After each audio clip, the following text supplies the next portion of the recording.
Tervetuloa jälleen kerran Videospace-kanavan pariin ja kyllä se niin on, että toiminnan tammikuu 2025 alkaa olemaan tällä loppusuoralla, mutta nyt ei ole ihan mikä tahansa ohjelma, vaan nyt tehdään 4K-versioiden kaksintaistelu, eli tänään on vertailussa kaksi Van Damme-klassikkoa, eli Bloodsport ja Kickboxer. Ja Kickboxeri on aika uunituore julkaisu. Bloodsporttihan tuli 1,5 vuotta sitten tai jotain semmoista. Se on vähän vanhempi julkaisu, mutta kuitenkin tänään siis vertaillaan näitä kahta julkaisuja.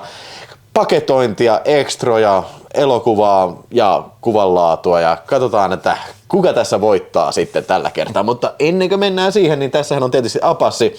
Ja esitellään nyt Apassin kanssa sitten nämä meidän julkaisut, mitä näistä muutakin on. Koska niin kun tosiaan vaikka käsitellään tänään näitä 4K-julkaisuja, niin kyllähän tästä löytyy sitten vanha klassikko, VHS, vanha kunnon sotaratsu, tämä 19 minuuttia leikattu Showtimein kasetti. Ihan käsittämätön määrä siis. Muakin on lähestytty, että löytyykö Suomi VHS, siis ulkomailta, koska siis ihan oikeasti sitä on leikattu niin paljon, että se on niinku porukka halunnut sen nähdä, että minkähän näköinen tää leffa on ihan oikeasti. Joo, mutta mä luulen, että se on sen takia niin isot leikkaukset. Ei sen takia, että olisi jotenkin poikkeuksellisen raaka elokuva tai mitään, vaan ihan sen takia, kun tää on julkaistu 87. Se on varmaan tullut niinku, näitä ensimmäisiä leffoja, mikä on tullut niinku videolain aikana. Tai silloin, kun videolaki tulee voimaan. Ja sitten tää Showtime, niin ne ei oikein ole tiennyt, että okei, kuinkahan paljon tätä pitäisi leikata. Ne on itse leikannut sitä. Joo.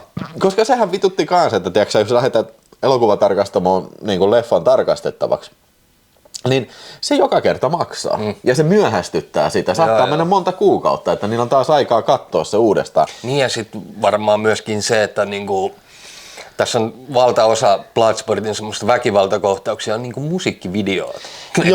Musiikki soi, siis silleen tosi lujaa pauhaa meneen, että ei kuulu edes kunnolla ääniäkään sieltä taustalta, niin sitten lähdepä siitä leikkaamaan. Joo, ja myöskin ehkä se, että siis tää on tämmöistä helposti imitoitavissa olevaa väkivaltaa. Tiedätkö, että se saattaa villitä lapsia niin kuin tappeleen. Niin kuin eräskin kanavan katsoja siellä, jos tunnistat itseäsi, niin kommentoi siihen, että kertoo, että niin kuin, kun nähtiin 300 leikkaamattomana Bloodsportti, niin kyllähän siinä nassikoitten kanssa oli kumiteturnaus hiekkalaatikolla.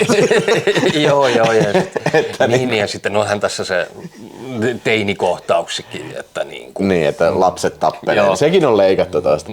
Joo, mutta niin kuin se siitä, se on helvetinmoinen torso ja kaikki tietää se. Ja sitten sen lisäksi niin meillä on tässä tietysti Kickboxerin leikattu versio, kotimainen.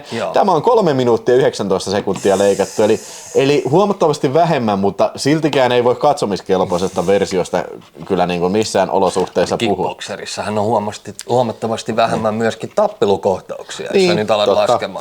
Niin, siis oikeastaan siinä on vaan merkittävä tappelu, siis lopussa, siis semmoinen brutaali tappelu, että niin muuthan tapahtuu siellä niin kehässä sitten. Niin Joo, siis kehätappeluitahan on, ootas nyt se alun veli, ja sitten oli se Dammen ottelu ja sitten oli Tongpoon pari ottelua, missä se otteli välissä ennen kuin se otteli sitten Dammea vasta. Joo, ne oli lyhkäiset. Ja lopputappeluhan oli sitten. Joo, viimpan päälle. Puhutaan siitä sitten. Joo, puhutaan siitä sitten. Sitten, siinähän on itse asiassa Apassin levy on tää Kickboxerin, tää Suomi-levy Paramountilta. Siis Paramount, joo. Siis tää on Nordic. Niin, mutta Paramountin Nordic-julkaisu. Ja tämähän on kohtalaisen harvinainen toi. Tää on ainoa VHS:stä eteenpäin. Mikä on suomi-teksti? Ei ole itse asiassa. Ennen joulua tuli se Blu-ray. Se tuli Nordic Blu-ray tuli Soul Medialta. Okay. Se tuli myyntiin. Täytyy hoitaa. Että se on tavallaan ehkä niinku syrjäyttänyt se valtikan sitten. Tai ehkä varmaan saattaa alentaa arvoa, koska se niinku tulee sitten Mutta erittäin harvinainen DVD. Joo, kyllä. Lisäksi sitten vanha sotaratsu, täällä on Lionsgateilta on tää perus Blu-ray. Tää on ollut mulla varmaan vaikka kuinka kauan hyllyssä. Löytyy sama versio. Ainoa vaan, että valkoiset kannet. Joo. Ja sitten hei, Van Dammelta Bloodsport ja Time Cop tupla feature. Ja tää oli se, kun Warner Brosin alle. Warner Brosin tupla feature. Ja just puhuttiin ennen kuin alettiin nauhoittelemaan, niin siis tää oli pitkään semmonen ainoa semmonen teräväpiirtoversio, mitä Bloodsportista oli saatavilla, että niin kun, ennen kuin tuli tää sitten tää 4K. 4K saatavilla. Ja sitten vielä ennen kuin mennään itse aiheeseen, niin tästä on pakko esitellä sitten Acemanin lahjoitukset, eli Kickboxeri löytyy laserdiskinä ja myöskin sitten Bloodsport laserdiskinä. Mutta semmoset löytyy sieltä sitten. Mutta nyt sitten hei, 4K-turnaus sitten alkaa. Eli ensimmäinen erä meillä on sitten paketointi. No niin, aloitetaan tästä sitten ensimmäisestä. Eli tämä tuli ensin ennen kuin Kickboxerin. Aloitetaan siitä sitten, että Bloodsportti on tässä tämä saksalainen Cape Lightin julkaisu sitten on mulla. Tästä on myös UK-julkaisu. Mun ymmärtääkseni ei ole julkaistu Jenkeissä tätä sitten, mutta mun tietääkseni UK-julkaisu on kohtalaisen samanlainen. Mutta tämähän on siinä, nämä on näitä tämmöisiä digipuukkeja sitten, että täällä on niin kuin, no tää on saksalainen julkaisu, niin tässä on sitten saksaksi tämmönen joku. Niin se ei ole irrotettavaa sinne. Ei, kun se on niinku ihan. Se on kiinni. Se on kiinni se on tässä. vähän niinku kirja. Se on niinku nimenomaan kirja. Ja tässä on 25 sivua, kun tässä on sitten jotain saksaksi jotain Van Damme-asia. Kyllä mä tykkään. Mun mielestä nämä on hienoja nämä digipuukit. Ja meillä on tässä 4K-levy ja huomatkaa, että levyssäkin on sit etikettikin toisin kuin Paramount-levyys. Ja täällä on sitten vanha, tai Blu-ray on sitten siinä, mitä en ole ikinä soittimeen pistänyt. Ja täytyy huomauttaa se, että siis tässä on, molemmissa näistä on tosi positiivista se, että 4K-levyllä on kaikki ekstrat, että niitä ei ole niinku sellainen Blu-raylle pistetty vaan. Mutta joo, en mä tiedä, siis aika style paketti kyllä. No, ei mitään valittamista. Että niin kuin tuotakin katsoo, niin mun mielestä asiallinen. Siis näyttää sellainen vähän niin kuin kirjalta kyllä sitten. Ja sitten tähän on se vanha legendaarinen kansikuva siitä. Kyllä, joo. Se vanha on tajuttu pitää siinä. Joo, näissähän yleensä Saksassa on se hauska puoli, että niin kuin yleensä saksalaisia versioita, niin kun tulee tommonen digipuukki, niin niitä on niin kuin sellainen niin kuin 3 erilaista vaihtoehtoa oli tosta. Mä otin ton niin kuin perinteisen version siitä. Ihan hyvä. Joo, mutta sitten tulee, eli tää justiin uunituore jenkkiläinen steelbookki sitten Kickboxersista, että tässä on meillä tämmönen lenticular slipcover, missä on tää Van Damme vetämässä tämmöistä kiertopotkia, mikä niinku rikkoo ton nimeä. Tää on tosi siisti, siisti. Mutta. Ja sitten siellä sisällä on vielä tosi siisti tämmönen, mun mielestä tosi tyylikäs tää. Tämä on 3 levyn versio. Joo, tässä on 3 levyä kyllä. Mennään siihen ekstroihin sitten vähän myöhemmin, mutta todella style tää steelbookki mun mielestä. Nämä on uutta kansitaidetta ja kaiken kaikkiaan, mutta niinku tää on mun mielestä. Niin se hologrammi, joo. Tää hologrammi kyllä kruunaa kaiken, että mitä oot mieltä, Apassi, kumpi voittaa tämän ensimmäisen Kyllä tämä erän? nyt vielä Kickboxer, koska mä tykkään tästä takakuvasta, missä veri lentää ja potku käy näin. Toi on vitun siisti. Ja sit mä tykkään tosta muutenkin. Mun mielestä tää peltiboksi on aina hieno. Joo. Missä mallina tahansa. Ja sitten totta kai kun vähän jotain uutta tuotiin, niin tällä hologrammilla sitten ilman muuta. Mutta kun tässä on lähestytty, tiedätkö silleen, että me ei tehdä vanhaa perinteistä kantta. Että ei oteta tätä kuvaa siihen tai näistä jompaa kumpaa, ei oteta, vaan tehdään tämmönen, missä on siis niinku, missä ollaan lopun kehässä. Mutta siis hyvällä maulla. Todellakin, että ja siis ollaan aiheessa. Joo. Ja taustalla tosiaan pilkottaa tää Tongpo. Todella hieno. Kyllä tämän kansihomman, jos pitäisi valita, niin Kickboxer vielä. Kyllä pitää valita. Eli Kickboxer on sun vastaus. Kyllä. Mä tykkään tosi paljon noista Bloodsportin kansista. Se on niinku pelkistetty nämä kuvat tällä ja mä tykkään digipuukeista. Tosin tää on saksan kielellä, mä en nyt sillä ymmärrä niitä lukea kyllä, mutta niinku mun täytyy sanoa, että siis hei, tää on vitusti siistimpi tää steelbookki. Se on yksinkertainen, se on uutta tyylikästä taidetta, mutta mikään ei voita mun mielestä tätä. Jos lyödään vähän jotain tämmöistä. Niin, mikään ei voita tätä, joten ollaan samaa mieltä tästä, että ensimmäinen erä menee, ensimmäinen erä menee täällä, kyllä niinku, menee Kickboxerille sitten, että niinku, siinäpä se. Jees. Mutta 3 levyn versio, aika kova kyllä. Sitten mennään seuraavaan erään, eli ekstroihin. No niin, mä kirjoitin tähän ylös ihan helpottaakseen tätä urakkaa. Eli Bloodsportissa on Van Dammen haastattelu, sitten on David Worthin haastattelu, joka oli siis DP:nä tässä, eli Director Photography. Sitten oli toi Sheldon Lettikin haastattelu, eli elokuvan käsikirjoittaja. Ja mies on ohjannut vaikka ja mitä Damme. Monta Van Damme todella monta. Joo. Muun muassa Double Impactin. Ja myös kirjoittanut Rambo 3 kässäri, että ei mikään turha tekijä. Ja mä tykkäsin kuunnella, siis Van Dammella oli hyviä juttuja, Sheldon Lettikillä varsinkin, kun se selitti tuosta Frank Dukesista, kun se oli paljon sen kanssa tekemisessä, että kuinka vakuuttavasti se puhuu paskaa siinä niin kuin koko ajan. Joo, siis Frank Dukes puhumalla paskaa pääsi Hollywoodiin. Joo. Siis tää Bloodsporttihan perustuu hänen muistelmiinsa mukamassa tarinoihin. Ja siinä ihan puhdas matikka, että hän on kummitessa otellut sen 329 ottelua, niin jos aletaan miettiä, että 2 kertaa käyty turnaus läpi, niin kuinka monta ottelijaa sinne on loppujen lopuksi osallistumassa? Se on aika saatana, jos yli 300 tyrmäystä. Ei saatana. Ei oliko? Niin joo. Siis että kuinka monta vitun turnausta se on sitten käynyt ja kuinka paljon siellä niitä on osallistujia ollut. Se on aika helvetin monta. Mutta joo, Frank Dukesista riittää kyllä niinku sanottavaa kyllä varmasti. Ja siis mieshän on myös CIA-seikkailuita. Joo, CIA kirjoitti kirjankin. Ja sanotaan näin, että Siigaali on varmaan vähän niin kuin samalla linjalla. Joo. Jos ruvetaan paskan puhumisesta niin kuin puhumaan Hollywoodista, niin se oli Siigaali ja sitten tämä Frank Dukes niin menee ihan omassa kastissaan. Joo. Sitten tässä oli toi Bloodsportissa oli Paulo Tokha haastattelu, eli Paulo Tokha on se jäbä, mikä on tässä asemassa. Joo, siis taikku-boksi. Niin, ja se selittää lähinnä sitä, että se oli tosi innostunut tähän aikaan Muay Thai, ja siis sen jälkeen, että tämän elokuvan kautta hän pääsi tähän Muay Thai. Niin, hänestä tuli siis Muay Thai maailman mestari. Joo. Kyllä, ja siis huomaa, että mies on tosi innostunut ja iloinen siitä, että hän pääsi olemaan Bloodsportissa. Joo, mä siis pongasin yksi päivä, kattelin sen Dead Warrantin, niin se on se pantana päällä siinä. Niin. Mä olisin, vittu, onpa niin aito lattari, vittu jengiläisen oloinen äijä. Niin eihän se ole mikään. Ei ole, ei. Niin. Et tehty kyllä todella samannäköiseksi olemuksia kaikki. What the fuck you doing here, Joo, tulee sieltä silleen. Sitten oli Frank... Ei, kun siis Paul Herzogin haastattelu, eli Paul Herzog on musiikin tekijä. Se on loihtinut molempiin näistä leffoista musiikit ja on muuten top notch musaa kyllä. Niin kuin, siis molemmat on kyllä. Ja tässä Paul Herzog just selittää sitä, miten se on joutunut tähän. Pääsi mukaan tähän ja ihan sattuman kautta ja näin. Kaikki näistä on tosi mielenkiintoisia haastatteluja ja siis pitkiä haastatteluja. Mun mielestä kaikki oli yli 20 minuuttia, että tuossa menee jo vähän aikaa, kun niitä kuuntelee. Sen lisäksi tässä on audiokommentaari siis Sheldon Lettikistä ja tuolta Paulo Tochalta. Sitä mä en nyt uudestaan kuunnellut. Mä muistaakseni olen joskus kuunnellut ja ne selitti sitä, että se on yksi kohtaus leikattu se, kun se puree nenän irti silti. Ja sitten se toinen, muutama semmoinen niin kuin, elokuvaa vauhdittava leikkaus on ollut siinä, että esimerkiksi ei näytetä sitä, kun se Tanakan poika ja auton alle ja tällä. Joo, ihan informatiivista kyllä.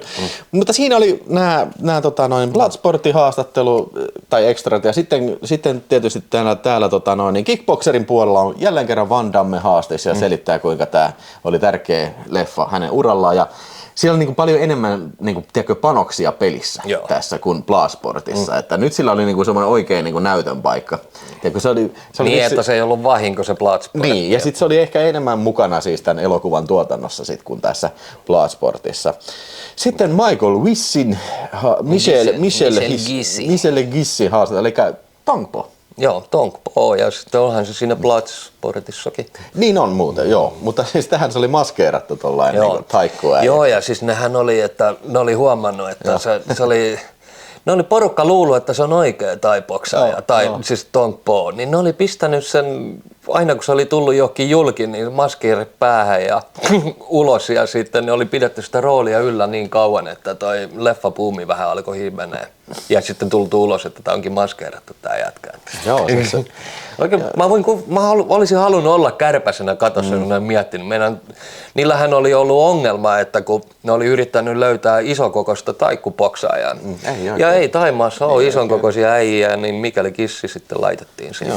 Joo. Ja Michelle Kissi näyttelee muun muassa siis Bloodsportin lisäksi ja Kickboxerin lisäksi. Hän on siinä To the Death, muistaakseni sen leffa. To the Death ja sitten varmasti on monta muutakin. Lionheart, joo. Sen muuten on se Aapel-Kissi, joka on sen isoveli, niin sekin on siellä. Okay, se on näyttelee sitä pääpirua siinä. Joo. Mutta voidaan puhua aika veteraanikundista. Siis se oli Dammen lapsuuden kavereita. Ne on teininä lähtenyt Jenkkilään yhdessä Michelle Kissi ja sitten Damme.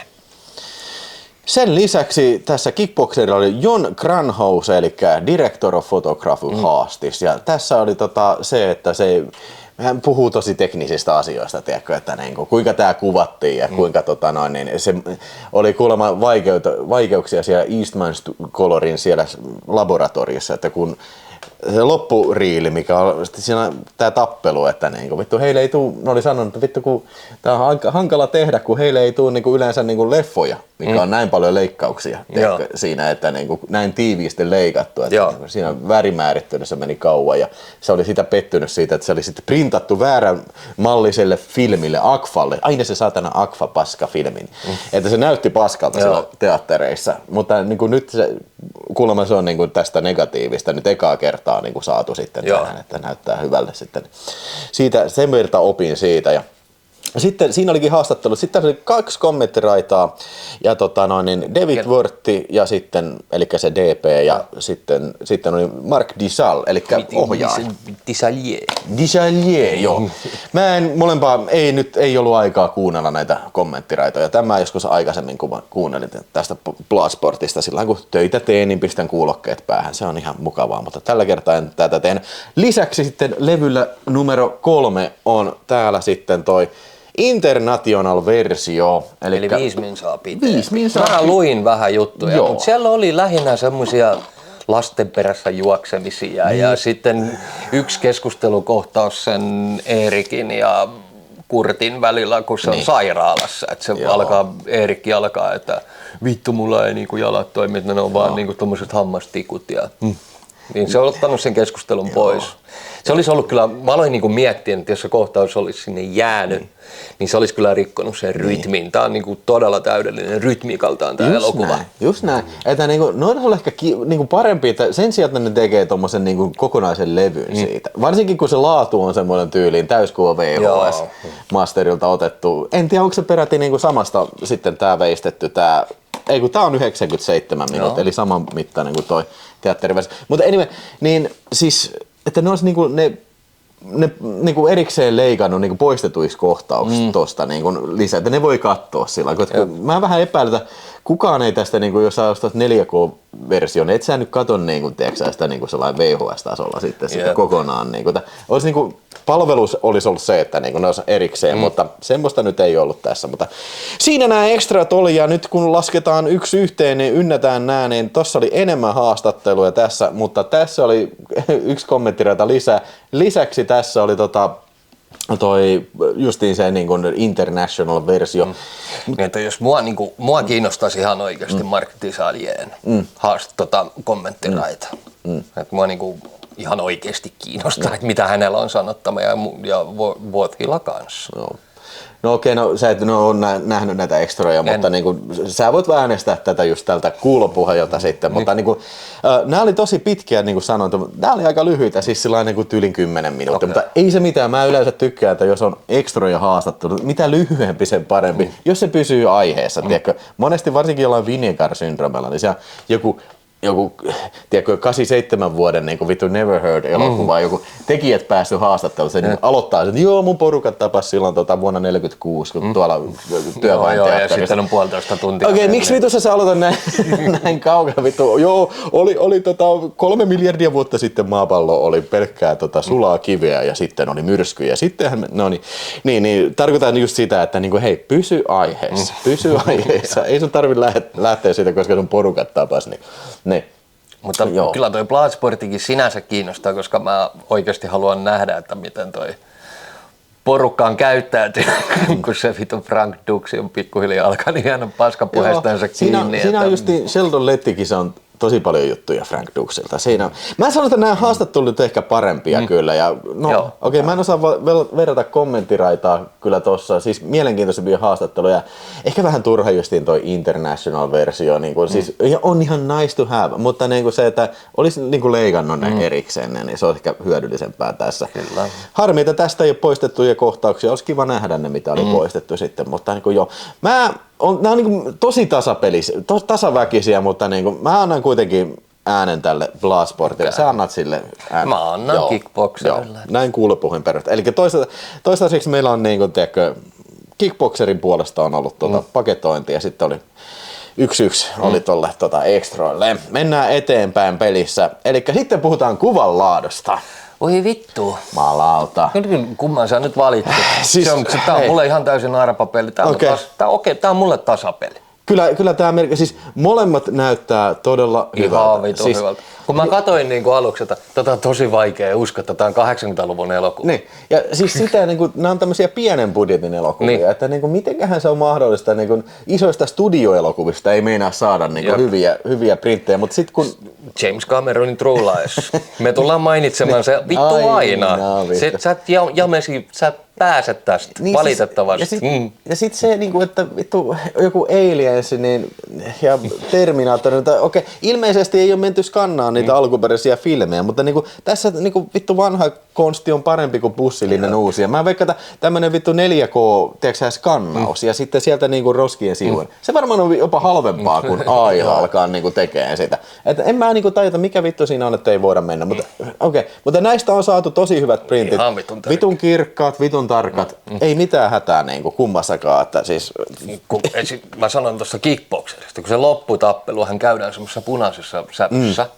Niin siinä oli tosi vaikea erottaa esimerkiksi DVD:llä esimerkiksi hien lentämisen ja veren lentämisen. Tässä näki kaikki vitun tipat ja hiki lentää ja veri lentää, niin tässä niinku... Kyllä. Tuossa 4K:sta näkyy niin vitu hienosti se. Joo, siis ei mitään ongelmaa siinä. Vaikka siinä on sellaista savusta ja vähän hämystä, niin ei mitään ongelmaa. Ja sama kuin tuossa on ne areenakohtaukset, niin ihan vitu. Ja huomata molemmat elokuvat on tosi hyvin kuvattu.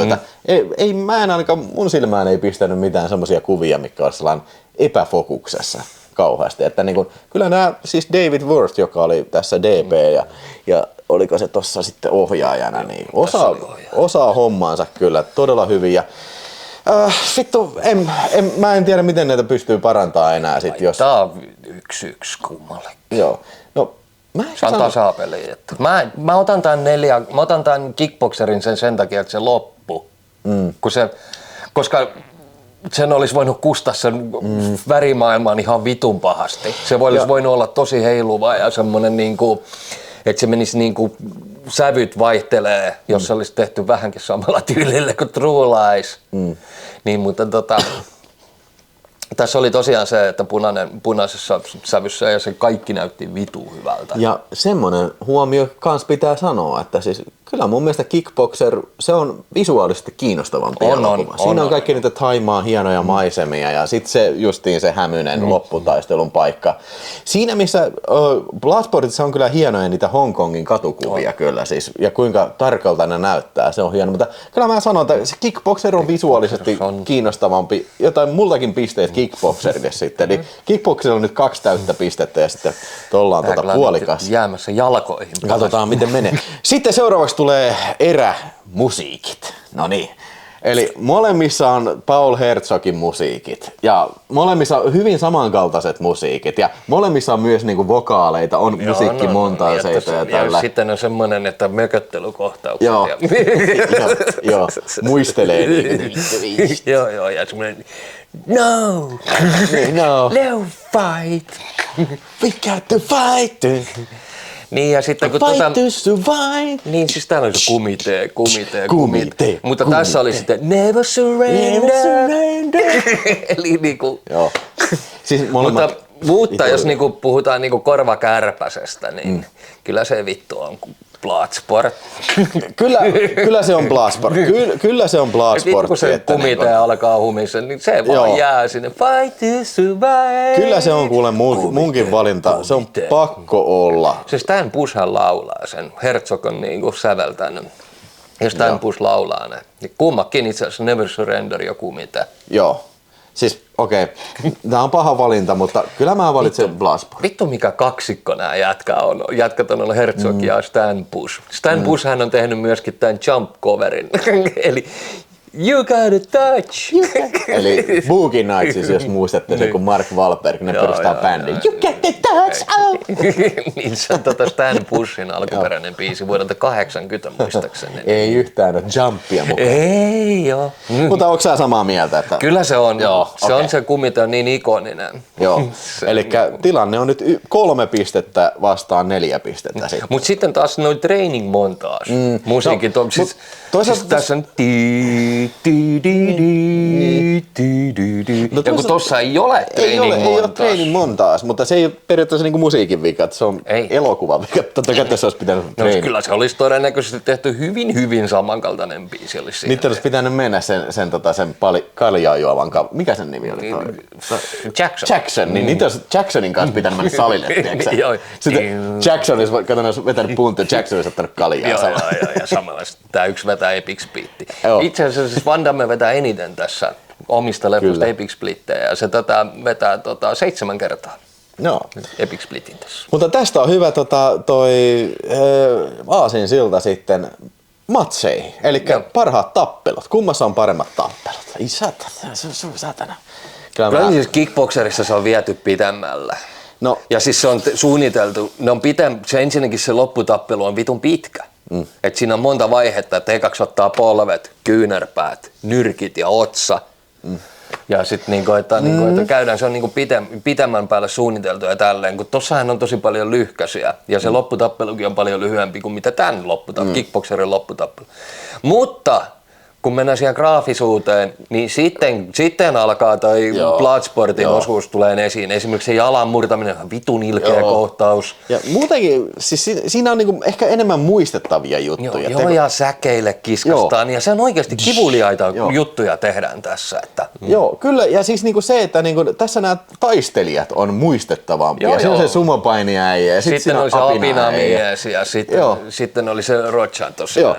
Tai boxing äijä. Joo. Siis tässä on paljon enemmän muistettavia asioita. Ainoa tyyli, mitä mä en tunnistanut, oli Jacksonin. Niin, se on ainoa tappelutyyli, siis, mitä mä en tunnistanut. Se on ilmiselvästi katotappeli. Siis baaritappelu.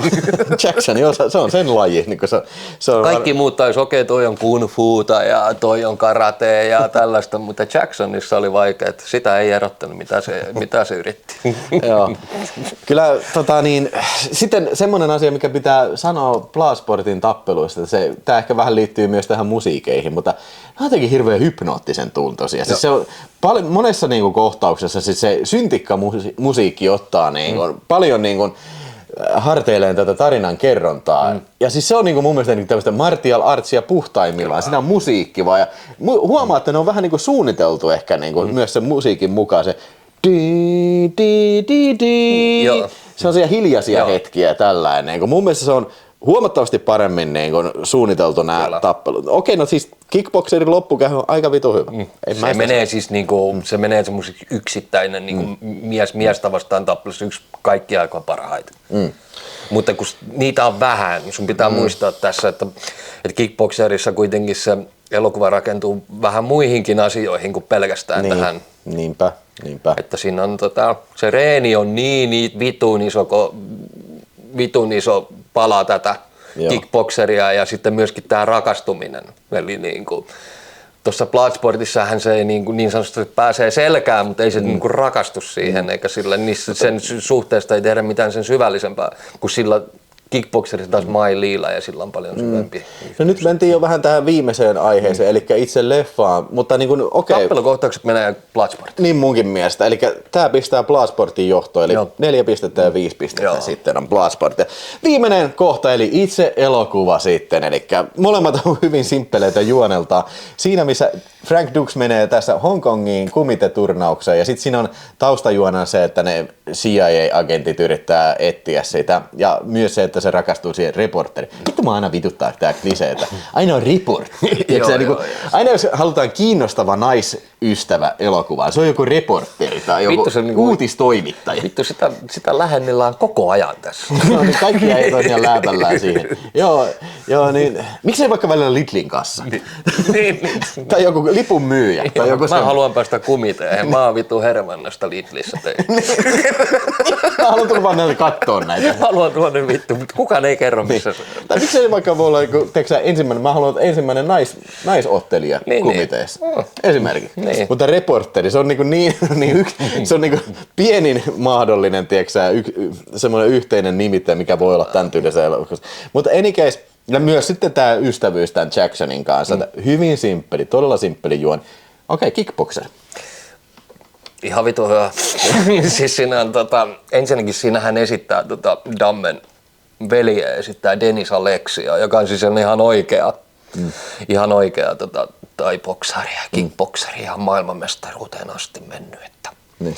Ja se on hänen veljeen tässä näyttelee ja mun mielestä se näyttelee hyvin. Ja sitten mun mielestä ne on niinku, niillä on hyvä kemia.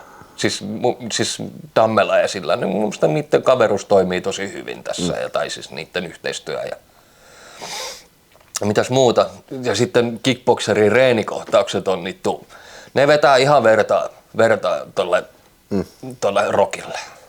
Eli musiikit ja miten musiikki ja sitten reenikohtaukset on tehty hienosti yhteen. Ja sitten on aika kivuliaita ne reenikohtaukset. Vittu vedetään spagaattia väkisin auki ja tiputetaan kookospähkinöitä vittu puun latvasta suoraan vatsaan ja sitten potkitaan palmuu paskaksi ja sun muuta. Eli Joo, mä rupesin just miettimään, että Bloodsport olisi vielä paremmin. Jos tästä olisi poistettu jompikumpi elementti tästä, joko ne agentit tai sitten tämä reporteri. No, loppujen lopuksi molemmat on ihan turhia tässä. Ja se olisi korvattu tällä treenikohtauksella siinä, että ne olisi mennyt niin kuin tosiaan Jacksonin kanssa, että nyt vittu reenataan. Niin kuin, se ei tarvitsisi mitään muuta, ei mitään senseitä, ei mitään, mutta ne lähtee treenaamaan vaikka pari montaa sieltä, pumppaa rautaa ja sitten käy vittu sparrailee siinä. Mutta Damme on varmaan, tiedätkö Bloodsportista ottanut opiksi, että tämä tarvii. Tämä on nyt semmoinen, mikä tarvii. Ja mietin, jos kickboxerissa ei olisi ollut reenikohtausta. Niin. Siis eihän tuossa olisi mitään järkeä ollut enää. Siis se on niin tärkeä osa sitä. Se olisi ollut varmaan puoli tuntia lyhyempi leffa sitten, jos ei se ole mitään korvaavaa siinä. Koska siis jos ei sulla, kun siinä kuitenkin, että sä tutustut valmentajaan ja kaikkea sitten mitä siihen ympärille kuuluu, että se piti lähteä hakemaan safkaa ja totta kai se joutui tappeluun siellä. Ja sekin on muuten semmoinen juttu, että mihin paikkaan Damme menee, niin aina tappelu. Ja hei, ei pidä tietenkään unohtaa kickboxerista Dammen dance-kohtauksen, joka on mun mielestä leffan paras kohtaus. Se on varmaan, mä väitän, että se on varmaan Dammelta eniten soitettu meemi, niin kuin missä tahansa suoraan toistassa. Siis just tai siis joku YouTube. Niin, eli Damme menee diskoon ja sitten se ryyppää, on ihan vitun kännissä ja sitten se ei pistä, että hei meppäs tanssimaan tohon ja sitten se alkaa jorailemaan sitä biisiä. Mitä sä katsoit? Mä en muista mikä se oli, mutta kuulostaa tosi paljon tolta. Se oli Bo Williams, mutta se kuulosti, siis Bo Williamsin esitti, mutta se kuulostaa tosi paljon James Brownilta. Mutta sitä se ei ole kyllä. Ei. Joo, mäkin menin siihen hämyyn, mutta kuulostaa ihan tuolta Living in Americalta. Kyllä. Joo. Mutta se dance movit on ihan mahtavat. Sitten kun alkaa vielä tappeleen siinä, niin se on ihan priceless kohtaus. Epic Splittiin ja Epic Splittiin. Joo. Oho, en tiedä, siis tää on, okei. Siis mä tykkään tosi paljon kickboxerista, mutta niin kuin sä sanoit, mitä tässä juonessa tapahtuu, ei tämäkään mikään, tiedätkö, omaperäisyyden riemuvoitto kyllä on missään nimessä, mutta olisiko tämä vähän tämmöinen perinteinen kamppailuelokuva? Kyllä. Mä ihailen niin Bloodsporttia. Tän niin siis, tää on niin suoraviivainen elokuva. Jos tästä poistaisi nämä justiin se agentin ja sitten sen romanttis interessin pois kokonaan, niin siis tämähän on niin ihan puhdas kamppailuelokuva. Ja tässä on niin selvästi keskiössä on tämä itse turnaus. Kyllä. Mikä monesti, esimerkiksi kickboxerilla vähän niin kuin ohitetaan tää. Siehän näytetään vain osa niistä matseista siinä, mutta niin kuin, kun ei se ole turnaus, että se niinku haluaa sitä tonkpoota vastaanottaa ihan millä säännöillä tahansa ja missä vaan. Ja siis, tää on yksinkertaisempi ja siis niinku, vähän niinku se tuntuu vähän niinku sellainen niinku, yksinkertaisuudessaan niinku sellainen omaperäisempi, tiedätkö, että niinku, harvoin on tommoista leffaa niinku nähty ja varsinkin tätä ennen mikähän meillä on ollut Enter the Dragon, mutta siinäkin ehkä se on niinku enemmän se agenttijuoni kuin se turnausjuoni. Että niin kun... Ei taida olla muita. Okei, no lasketaan varmaan No Retreat, No Surrender, joka tuli vuotta aikaisemmin. Onko sekään varsinaisesti puhdas niin kuin toi turnauselokuva sit kuitenkaan? Että... Ei, siinähän se, mun mielestä se on enemmän kickboxer. Siinä on mun mielestä ihan kickboxer, kun isi saa turpaansa ja aletaan kostaa isille turpaan saantia. Niin. Tai siis kostaa. Niin. Bruce Lee tulee valmentaa. Niin aivan joo. Sä unohdit, että se oli Bruce Lee haamu, mutta joo kyllä. Uskokaa tai jälkeen, siinä on niin, Bruce Lee. Siinä on kans leffassa niin kuin yli puolet on training monta kertaa. No, mutta... Sitten yksi, mitä Bloodsportissa pitää vielä mainita, plussaksi on ehdottomasti Forrest Whitaker. Forrest Whitaker, joo, eli siis kaikki 80-luvun kiireiden lomassa kerkesi tekemään tämmöisen B-luokan actionin filmin ja pääsi Hongkongiin siinä. Ja kuka olisi uskonut, että King of Scotlandin Idi Amin roolista hän tuli saamaan Oscarin. Joo, ei ihan äkkiä kyllä. Että... Mieletön näyttelijä kyllä. Ja hei, me ei ole puhuttu sanaakaan Bolo Yangista. Joo. Niin, eli tässä on Gong Li, eli toi vastustaja on Bolo Yang. Ja tästä voidaan loppuun ottaa, että kumpi sun mielestä voittaisi? Toi Tong Po vai Gong Li? No kyllä Tong Po veis. Vittu, se on semmonen uhkaukonen vittu. No hei. You play like my Lee, good fuck. No hei. Vetää ensin parhaat one-linerit tuli häneltä. No okei, no come on. Niinku, you break my record, now I break you. No wow. Mut siis Tong Po on oikeesti, se on todella pelottavan näköinen hukko tässä näin ja se on iso kuin perkele ja se on oikeesti, se on ja Mikel Kissi vittu mestariteos, mestarisuoritus.